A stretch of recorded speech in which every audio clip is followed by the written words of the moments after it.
तो टेस्ट नितिन नवीन जो कि बीजेपी के राष्ट्रीय अध्यक्ष हैं, उनका है कि वो अपने क्षेत्र में कितने मजबूत हैं। क्या जिस तरह से भाजपा के नेताओं ने कहा है कि यहाँ ये भाजपा का गढ़ है, कुत्ता बिलाई को भी टिकट दे देंगे तो जीत जाएगा, क्या वास्तव में ऐसा होता है या नहीं होता है? सीधे सीधे ये सम्राट चौधरी का पहला चुनाव है, बोहनी कैसा रहेगा ये देखना है।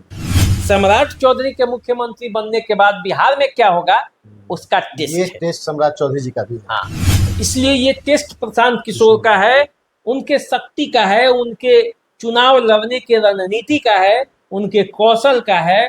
और वो भी बिहार की जनता के लिए वो भी खुद टेस्ट कर रहे होंगे कि क्या वो बिहार के लिए वास्तव में रणनीति बना पाएंगे या नहीं बना पाएंगे। चौथा टेस्ट जानते हैं किसका है? बांकीपुर की जनता का टेस्ट।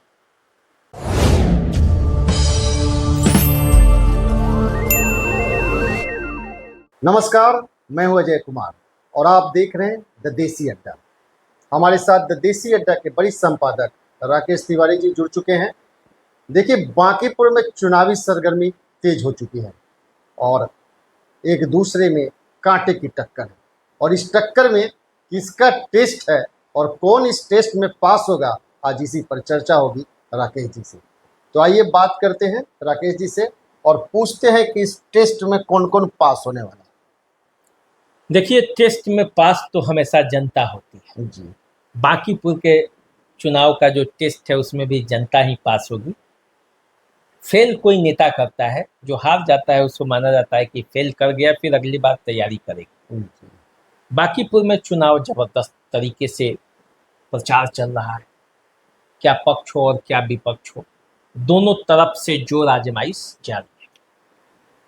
बीजेपी अपने 40 स्टार प्रचारकों, बूथ कार्यकर्ताओं से लेकर बड़े बड़े नेताओं के साथ मैदान में डटी है। प्रशांत किशोर अपने पदयात्रा के भरोसे हैं। पदयात्रा में उनको कोई हरा नहीं पाएगा और जन जन तक पहुंच जाते हैं जी। लोगों की सवाल उठाते हैं और हर पर सीधा वार भी करते हैं। ये करेज तो कम से कम प्रशांत किशोर में है, इनके पास है। खिचकते नहीं है किसी पर वार करने में और न किसी से डरते हैं। तो प्रशांत किशोर और एक तरफ दूसरे तरफ बीजेपी के नेता चुनावी मैदान में डटे हुए हैं।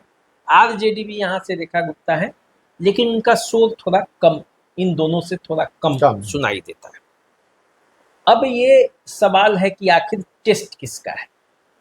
तो देखिए, टेस्ट तो सबसे पहले यहाँ नितिन नवीन का है जी।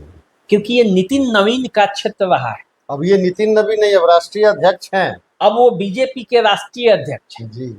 तो टेस्ट नितिन नवीन जो कि बीजेपी के राष्ट्रीय अध्यक्ष हैं, उनका है कि वो अपने क्षेत्र में कितने मजबूत हैं। क्या जिस तरह से भाजपा के नेताओं ने कहा है कि यहाँ ये भाजपा का गढ़ है, कुत्ता बिलाई को भी टिकट दे देंगे तो जीत जाएगा, क्या वास्तव में ऐसा होता है या नहीं होता है?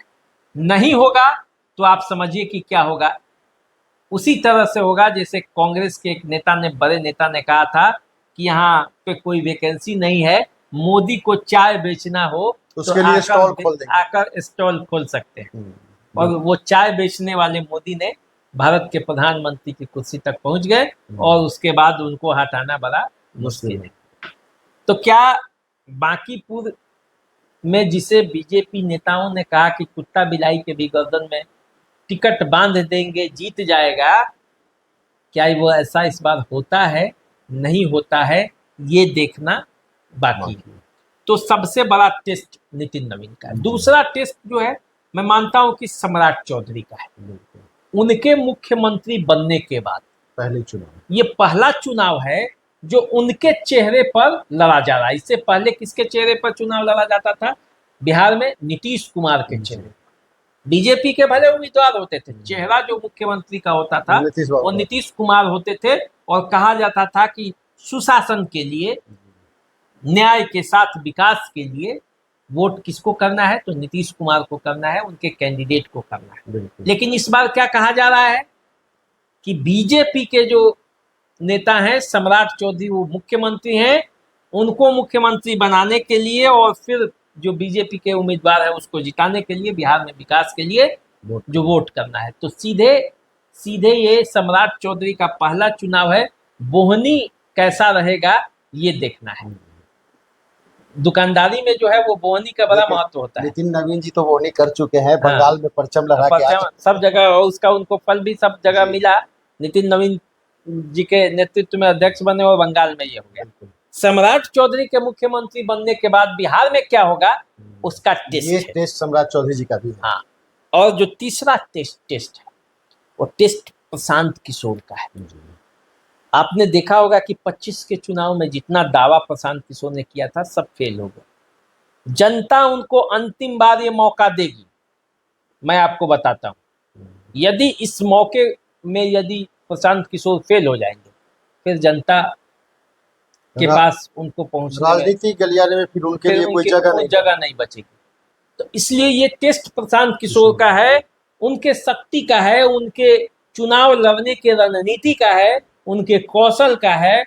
और वो भी बिहार की जनता के लिए वो भी खुद टेस्ट कर रहे होंगे कि क्या वो बिहार के लिए वास्तव में रणनीति बना पाएंगे या नहीं बना पाएंगे, अपने पार्टी को जिता पाएंगे कि नहीं जिता पाएंगे। ये टेस्ट उनका भी, और ये 3 लोगों का टेस्ट है। चौथा टेस्ट जानते हैं किसका है? बांकीपुर की जनता का टेस्ट। बांकीपुर की जनता इस बार क्या करेगी, बांकीपुर की जनता किसे चुनेगी? अब उससे पहले मामला क्लियर था, इस बार मामला पेचीदा है। मामला इसलिए पेचीदा है क्योंकि न सरकार बनना है न सरकार बिगड़ना है। कैंडिडेट जो आए हैं उसको बीजेपी के वो देख रहे हैं, और दूसरे तरफ प्रशांत किशोर भी है। और बांकीपुर से जुड़ा हुआ एक सच आप जान लीजिए, बांकीपुर से जुड़ा हुआ एक सच ये है कि यहाँ के वोटर जो हैं वो बड़े सुस्त हैं। सबसे कम वोटिंग करने वाले यदि विधानसभाओं में आप खोजेंगे तो एक बांकीपुर का। एक आंकड़ा भी मैं आपको बता देता हूं अपने दर्शकों को। जब 2015 में चुनाव हुआ था तो पूरे बिहार में 60% के आसपास मतदान हुए थे, लेकिन बांकीपुर के लोगों ने 40.25 लोग ही निकले और वोट किए थे। जब 20 का चुनाव हुआ तो 20 के चुनाव में जो विधानसभा का था मात्र 35.92% लोग ही मतदान किए थे। जब 24 का लोकसभा चुनाव हुआ था जिसमें नरेंद्र मोदी जी प्रधानमंत्री बने, उसमें 38.25 लोग इस विधानसभा क्षेत्र के निकले थे मतदान करने। जो 25 का चुनाव हुआ अभी जो हाल में बीता और जिसके विधायक के तौर पर उन्होंने इस्तीफा दिया नितिन नवीन ने, उसमें 41.35 लोगों ने मतदान किया। अब इस बार बांकीपुर के मतदाता कितने सजग होते ये देखना जरूरी है। तो इसलिए मैं कहता हूं कि ये बांकीपुर के मतदाताओं का भी टेस्ट है कि उस टेस्ट में वो निकल कर अपने या तो बीजेपी के लिए सपोर्ट करेंगे, प्रशांत किशोर के लिए सपोर्ट करेंगे, या राजद के प्रत्याशी के लिए सपोर्ट करेंगे। किसके लिए निकलते हैं ये देखना बाकी। तो बांकीपुर में घमासान जारी है और जनता जो है चुपचाप सभी को देख रही है और इंतजार कर रही है 30 तारीख की हवा को।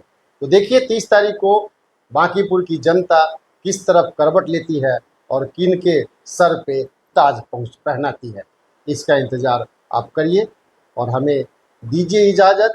लेकिन जाते जाते मैं आप सबों से एक बार पुनः रिक्वेस्ट करना चाहूँगा कि द देसी अड्डा को जिस तरह से आप प्यार दे रहे हैं उसी तरह प्यार देते रहिए, सब्सक्राइब करते रहिए, लाइक करते रहिए, फॉरवर्ड करते रहिए और अपना भरोसा हमारे साथ यूं ही बनाए रखिए।